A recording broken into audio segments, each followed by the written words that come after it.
The purpose of this series of videos is to dive into the history of particular games and their various editions. Because some games have accumulated several editions over the years, and many of these older editions are available once more through reprints, PDF and print-on-demand services, new, and some old players, picking up these games can be overwhelmed by the amount of material available, what is compatible with what, and what are the essentials to play a particular incarnation of a game. This series hopes to lend a helping hand in that regard. We have explored Traveller editions in videos covering the classic first edition from 1977 through to the Mega Traveller second edition from 1986 and on to the New Era third edition of 1992. It is now time to explore what happened next, after the fall of Game Designers Workshop, and where did Traveller go?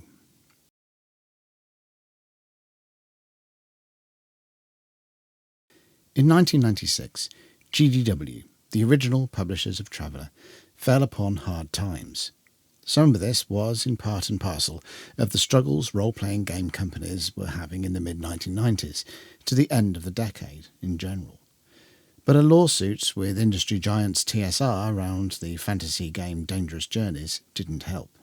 As such, GDW ended up closing its doors in February 1996, leaving uncertainty as to the fate of the various games that it held under its wing, including Traveller.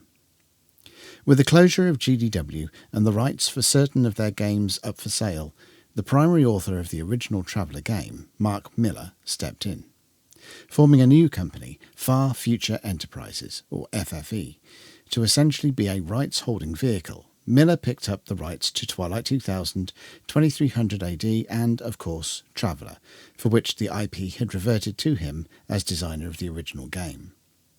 In order to bring Traveller back to the marketplace, Miller entered into a partnership with Courtney Solomon via his company Sweet Pea Entertainment. Sweet Pea had originally been set up to acquire the film rights to Dungeons & Dragons, which it did, and which resulted in 3 Dungeons & Dragons movies. 2000's Dungeons & Dragons, 2005's Wrath of the Dragon God, and 2012's Book of Vile Darkness. Anyway, I digress. That's a whole other minefield. Sweet Pea agreed to help finance a company that would be licensed by FFE to publish Traveller materials. In return, Sweet Pea would receive media rights to Traveller. All of this led to the formation of Imperium Games and, in short order, Traveller's 4th edition, properly known as Marc Miller's Traveller, but commonly abbreviated to T4. The initial release of the core rulebook for this game was a glossy, limited edition hardback, but this later reverted to a softbound format that would be used for the remaining releases of the edition's run. To form Imperium Games, Miller brought on board several alumni of the role-playing game world, including several who had previously worked for GDW. Lester W. Smith, Tim Brown, Don Perrin, Greg Porter and Ken Whitman, and artist Larry Elmore especially noted. Science fiction artist Chris Foss, whose art adorns several of my favourite science fiction novels, provided art for covers and internal colour plates. On paper, this could have been a Traveller crowning moment, but we'll leave whether it was or was not to later. The game was well supported. The basic premise took Traveller back to its roots of exploration and adventure, drawing it away from the background epic metaplots that had underpinned Mega Traveller in the new era.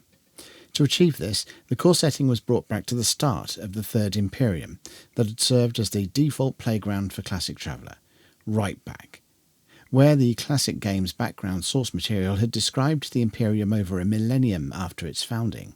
T4 focused on the Third Imperium's early decades, what is known as Milus Zero. This made the broader setting much smaller than its previous editions, allowing the action of player characters pushing out into the void to establish new trade routes and survey star systems and worlds beyond the infant Imperium's borders actually matter. They were, in fact, participating in the founding and expansion of what would become a massive star empire. With these contracted boundaries, little contact had been made with the other primary alien species of the Traveller universe, or rather, much of such contact had been lost during the long night period following the collapse of the Second Imperium and the founding of the Third. So, important first contact style adventures were also a possibility. The initial releases for the game focused on expanding the core rules: aliens to play in Aliens Archive, new equipment in Central Supply Catalogue, equipment design in Fire, Fusion and Steel, a referee screen which came with an accompanying adventure, Memory Alpha, background on My New Zero, and starships. All of these were solid releases for the game with respect to the material they provided, and all of these were published across T4's opening salvo in 1996. With 1997 came Adventures. In 1995, a UK-based organisation known as BITS, or BITS, for British Isles Traveller Support, was set up by Andy Lilly. BITS still exists and have a good library of publications that can help any Traveller referee, regardless of what edition you may be playing, particularly within their 101 series: 101 Cargoes, 101 Plots, 101 Travellers, 101 Patrons, and so on.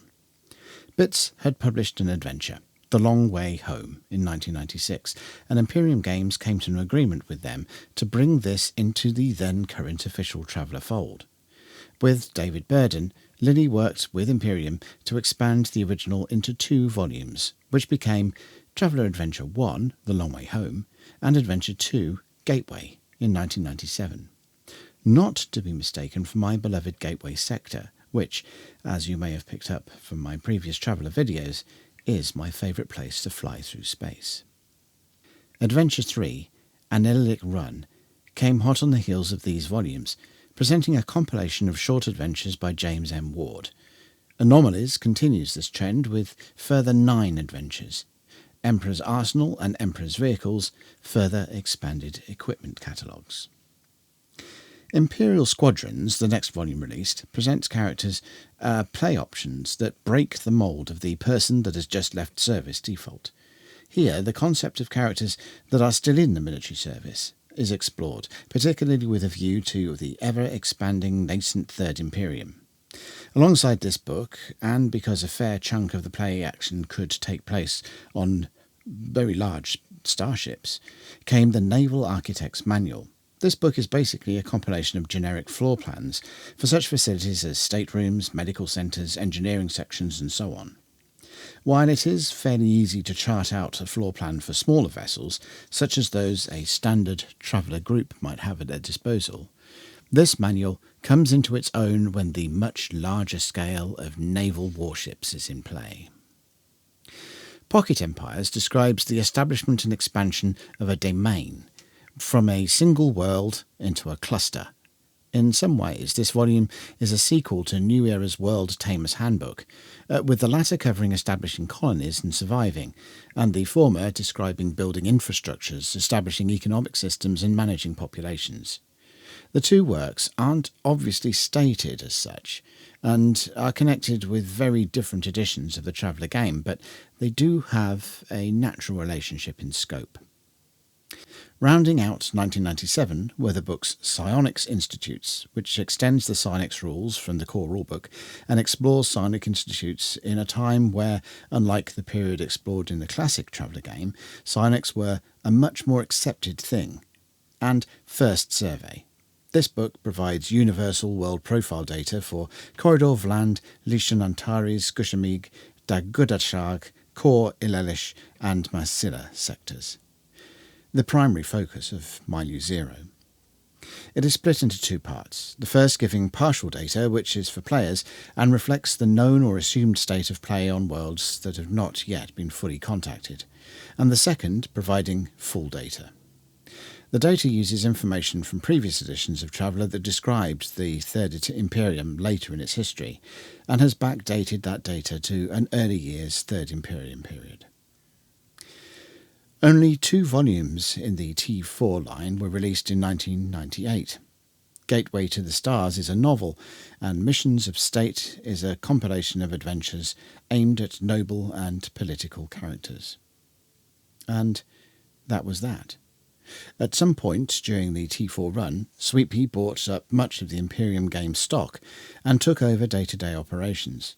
From there, things just fizzled out. Marc Miller's Traveller had managed to drag itself through just over 2 years of publication, and then was no more. It marks a pause to the, let's call it the parent line of the game, being those standing as a system unto themselves and generally tracing heritage back to GDW and Marc Miller. The pause would form a long night of sorts, with blips here and there, until 2013. In the meantime, though, the Traveller torch would be carried by licensees into other game systems, the results of which we will wait until a future video.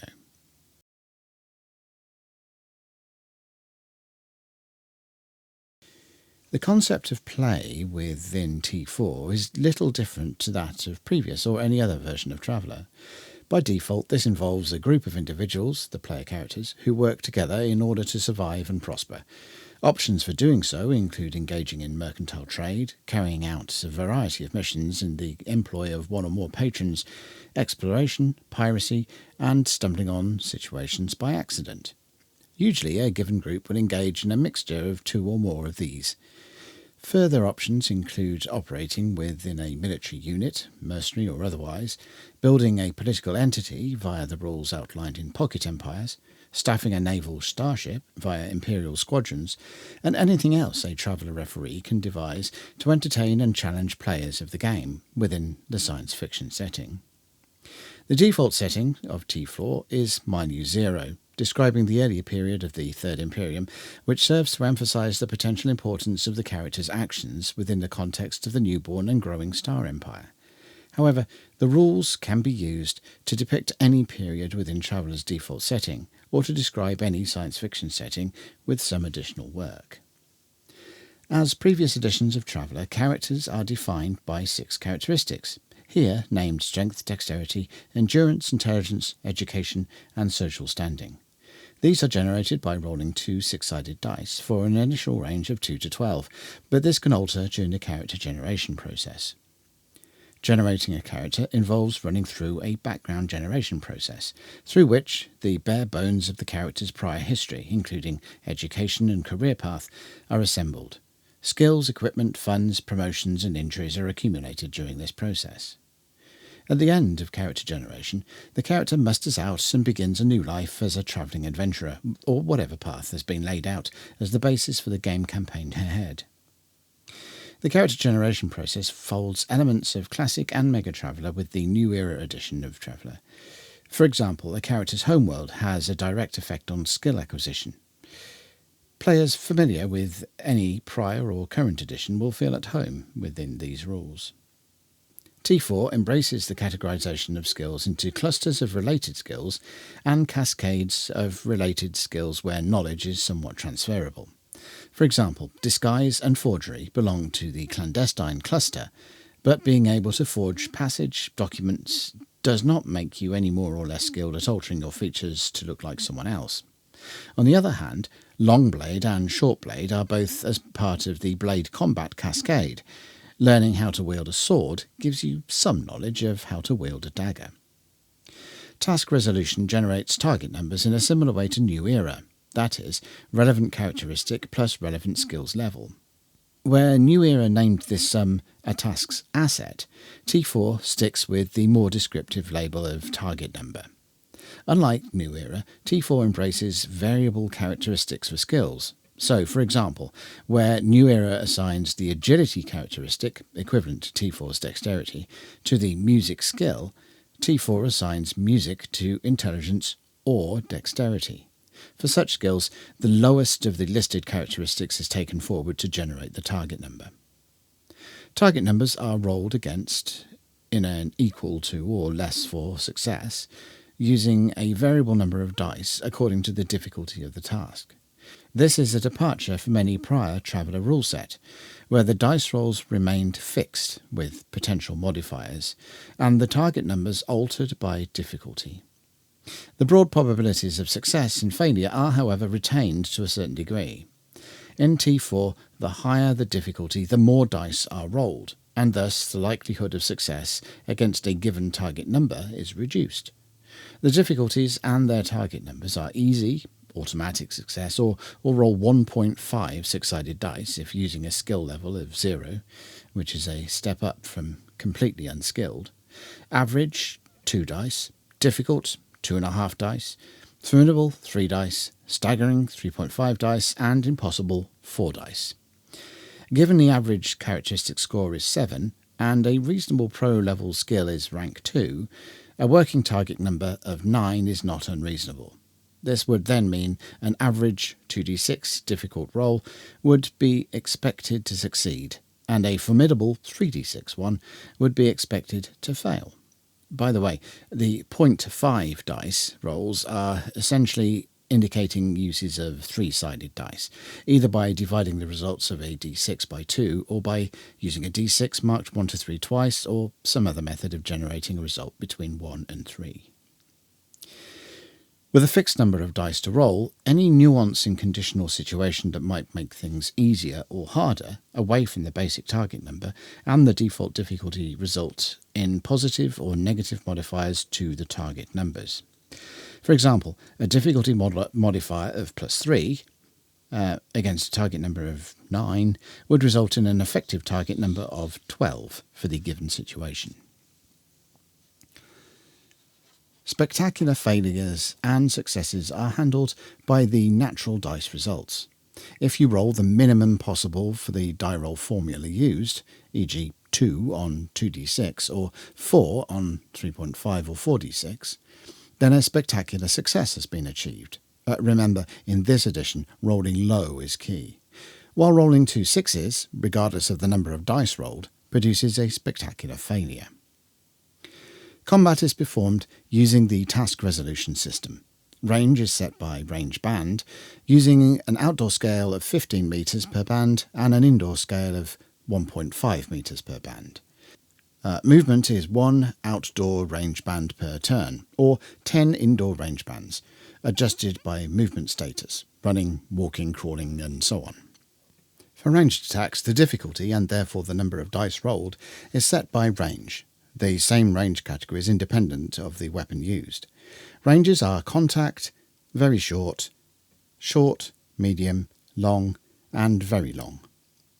Weapons themselves possess a range statistic which translates to a range number, which is then applied to a difficulty modifier to the character's target number. For example, a laser rifle has a range statistic of long, which translates to a range number of 4. When firing at a distance of 540 metres from a target, a character would roll 4d6. 540 metres falls within the impossible range band difficulty, so 4d6 is your base difficulty dice roll. Against a target number equal to their gun combat rifle skill, plus dexterity, plus 4 for the rifle's range. For example, rifle 2 plus dexterity 8 would provide a target number of 14 for the rifle, which is the mean of a 4d6 roll, so a successful attack could be reasonably expected. The damage rating for a weapon is indicated by the number of 6-sided dice rolled. This pool is reduced by armour, with every armour point of a target removing 1 die from the pool. If the armour is flexible, then a removed dice still inflicts 1 point of damage. Otherwise, the dice is removed completely and ignored. Whatever dice remain are rolled to determine wound points inflicted, and these are applied to the physical characteristics, strength, dexterity, and endurance.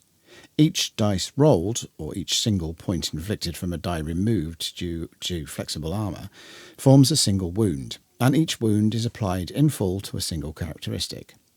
For a given attack, the first characteristic used is determined randomly, and the remaining characteristics are selected by the player of the target. If any points remain for a wound after reducing a characteristic to 0, those are applied to another randomly selected characteristic. If one physical characteristic is reduced to 0, the character is unconscious. With 2 at 0, the character is unconscious and seriously injured, and with all 3 physical characteristics at 0, the character is dead. For any given combat, a side in a fight totals up the tactics skill levels for its participants. This becomes its tactics pool. Points from this pool can be spent during combat as modifiers to target numbers for any task rolled by any member of that side. Any number of them can be used for any given task, but they must be applied before dice are rolled, and once they are spent, they are burned for the entire combat. On to spaceships. The core rules provide design procedures for building starships, which follow a sort of Lego plug-in and play approach of components within the Quick Ship Design System, or the QSDS. These rules are greatly expanded on in the Starships volume for the standard ship design system, and within Fire, Fusion and Steel, which, like its new era counterpart, explores some alternatives to the Traveller defaults. Starship combat is similar in many ways to previous editions, the exceptions being the way in which the rules are applied, given the mechanical differences between tasks resolution systems. Range is abstract and relative, and whether a ship can close or escape from another ship is determined by a comparison with the G ratings of the vessel's manoeuvre drives. In order to attack, a ship must first detect its target using sensors, with attendant modifiers to these attempts based on the ship's size, range, jamming capabilities and so on. Once the lock is achieved, attacks may be made. Successful attacks apply the damage rating of the weapon used to the target's armour. This can be reduced by using defences. Different defence systems work against different types of attack. Damage that gets through reduces armour and can damage components via rolling on the surface explosion table. The normal result from this table is nothing happens, but it does carry the possibility of surface-based systems being damaged. If no armour remains, then the attack penetrates the vessel's hull, and rolls on the interior explosion table must be made, with a significantly higher chance of destroying ship components. The rules are short and abstract, and can be used very effectively to handle multi-vessel combat. The general gripe I have about them is, however, down to inconsistency within the way that skills are used. For example, using the sensor skill carries a target number based on range size and ship size, but has a consistent difficulty, while weapons fire uses difficulty by range in a similar way to tasks and ground combat. It would have been much better to stick to the task system across the board, I feel, with difficulty for sensors set by range, and base target number set by the sensor's skill with intelligence as listed as its controlling characteristic, with ship size and sensor rating contribution to target number modifiers. When you present a core system, but a core facet of the game decides to ignore that, it looks as if things weren't quite as well thought out properly. This sort of breaking the model also occurs in the trade rules, where skills contribute modifiers to dice rolls rather than from target numbers. What it boils down to is certain areas of the rules are more or less the same as their previous edition counterparts, and have not been revisited to any great degree to take advantage of T4's new task system. It's a shame, but these old systems still work as well as they did prior. And that's about it. The two newish ways of play introduced, that of establishing an empire in pocket empires and embracing navy life in imperial squadrons, are welcome conceptual additions, and the game is no more or less the exciting tool for far future play as any other edition of the game.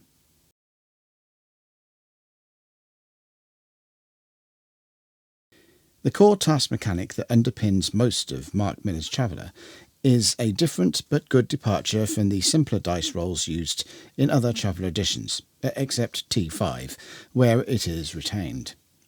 This edition had some really solid content produced for it, despite its short existence, and there is still plenty of third-party resource either directly for it or compatible with it within the broader Traveller library. It does, however, have some problems. First is in presentation. The art presented on the book's covers is absolutely fantastic, the bulk of it by Chris Foss, of whom I am a big fan. However, I feel this is marred by the rather large black bordering to the art, coupled with the drop shadow plus gradient book cover titling that looks as if someone just went overboard with word art. We are in the same ballpark era as the reissue of the second edition Advanced Dungeons & Dragons game and the gorgeous covers of Vampire the Masquerade's revised second edition, and many other works that just have a far, far better cover layout and design. When you crack open the T4 books, you realise that the theme of bad layout choices continues. Bland, wall of text content, with some quite boring header formatting, is the order of the day, making the books feel like they belong to the early 1980s rather than the mid to late 1990s. Not even the occasional Foss colour plate saves the design options selected. Sidebars are merely outlined regions of inline text, and tables have no referencing shading at all. In general, the books have an amateur and rushed feel to them. In the play section, I highlighted a couple of instances where thought did not seem to have been applied with respect to integrating the new core task system into core aspects of Traveller play, at least not in full. This adds to the feeling that it was rushed out. To further reinforce this, and to hint that little in the way of actual playtesting had been done, are the reams of errata that followed virtually every publication. Bad layout, coupled with bad editing. Perhaps the most heinous of all the T4 volumes from a visual perspective, for me, is First Survey. The content is fair. Who doesn't love a shed load of world data? But, well, to present this tabulated data using a fixed width font is just entirely unprofessional. As amateur tinkerers, we've been printing similar text-based files for years, either from the SEC files pushed out over the nascent internet, or our own creations. To see it compiled in this way, in an allegedly professional publication that people were expected to pay $23 for, that's over $40 in today's money, is reprehensible. While I will freely say that the work of the authors on the T4 run, errata and missed system opportunities aside, is laudable, that Imperium Games and their terrible dated layout choices ended involvement in 1998 can only be taken as a positive. Anyway, with the huge caveat that the layout of each and every T4 volume comes firmly under the banner of bad, there are some gems in the content once you get past the way that they are presented. As mentioned before, Pocket Empires and Interstellar Squadrons provide some good and interesting options to play. These books operate with any edition of Traveller, with modifications where necessary, and they are worth looking up. The adventures are also good affairs, with the first three, Long Way Home, Gateway and Inilic Run, being the best of the set, but Anomalies and Missions of State are useful works to have on hand. Aliens Archive is disappointing, and the general lack of core Traveller aliens within the T4 canon is somewhat annoying. However, it fits with the theme of Milieu Zero, and so the complaint is a broad one for someone that has never actually campaigned within that time period of Traveller's default setting. Which segues into the Milieu Zero setting volume. Whatever era you are playing, if you are using the Imperium, then this book is very useful. It is obviously directly useful if you are playing within Milieu Zero itself, but in a classic Rebellion and New Era game, the historical background the book fleshes out is a good add. And that rounds off the review.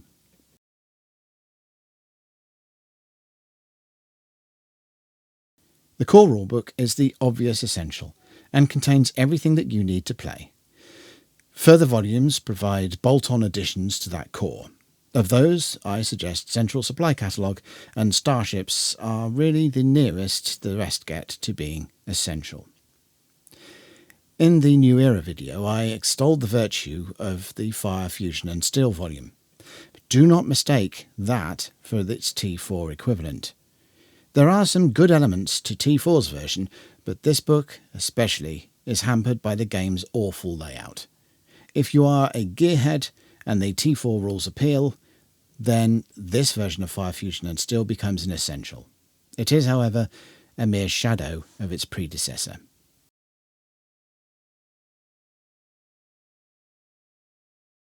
A departure from previous Traveller systems, but with some good ideas and great additions usable across the various versions of the game, Marc Miller's Traveller is hampered by its poor editing and terrible presentation.